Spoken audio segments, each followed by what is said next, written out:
Breaking news YouTuber Mastan సాయిని పోలీసులు arrest చేశారు. నగ్న వీడియోల కేసులో పోలీసులు మస్తాన్ సాయిని అరెస్ట్ చేశారు. కోర్టు 14 రోజుల రిమాండ్ విధించింది. ఇక లావణ్య ఇచ్చిన ఫిర్యాదుతో మస్తాన్ తో పాటు ఖాజా అనే వ్యక్తిని కూడా అదుపులోకి తీసుకున్నారు పోలీసులు.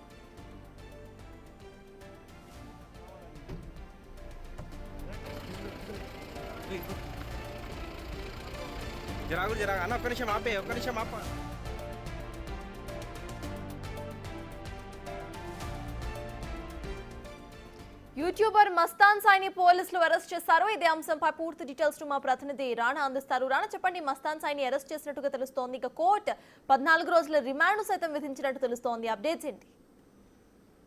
నిన్న రాత్రి పోలీసులు మస్తాన్ సాయిని అదుపులోకి తీసుకున్నారు. అదుపులోకి తీసుకున్న తర్వాత ఇప్పటికే లావణ్య ఇచ్చినటువంటి ఆధారాలు, మస్తాన్ సాయి దగ్గర ఉన్నటువంటి ఈ ఎలక్ట్రానిక్ గార్డ్ గేట్స్ అవన్నీ కూడా పోలీసులు స్వాధీనం చేసుకున్న తర్వాత వాటిలో ఏముంది ఏంటి అనేది కూడా పూర్తి స్థాయిలో కూడా అధికారులు పరిశీలించారు. దానితో పాటు లావణ్య కేసు పెట్టిన విధంగా ఎంతమంది అమ్మాయిల యొక్క వీడియోలు అందులో ఉన్నాయన్నదంతా కూడా ఒక క్లారిటీ అయితే పోలీసులకు వచ్చింది. దానికి సంబంధించిన ఎవిడెన్స్ అన్ని కూడా పోలీసులు సమర్పించడంతో నిన్న రాత్రి నుంచి ఇవాళ వరకు కూడా అతన్ని విచారించిన తర్వాత అతని స్టేట్మెంట్ ని రికార్డ్ చేశారు.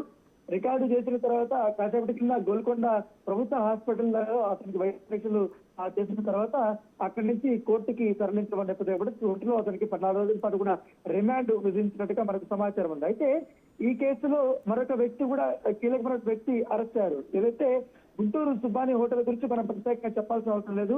ఆ ఏరియాలో అత్యంత ఫేమస్ అనే హోటల్. ఆ హోటల్ యజమాని కొడుకు ఎవరైతే ఉన్నారో ఖాజా, గతంలో మస్తాన్ సాయితో పాటు ఖాజా కూడా డ్రగ్స్ కేసులో అరెస్ట్ అయ్యారు. అరెస్ట్ అయ్యి అసలు వారిద్దరు కూడా బెయిల్ మీద వారు ఉన్నారు. అయితే వాళ్ళిద్దరు కూడా 2 రోజుల పాటు లావణ్య వాళ్ళ ఇంట్లో ఉండి ఆమెను బెదిరించి ఆమెకు సంబంధించిన హార్డ్ డిస్క్ కూడా తీసుకెళ్లడానికి వెళ్ళారు. ఆమెను చంపడానికి ప్రయత్నించారంటూ కూడా ఆమె కేసు పెట్టిన నేపథ్యంలో అతను కూడా ఈ కేసులో అరెస్ట్ చేసి జైలుకి తరలించినటువంటి నేపథ్యం అయితే కనపడుతుంది.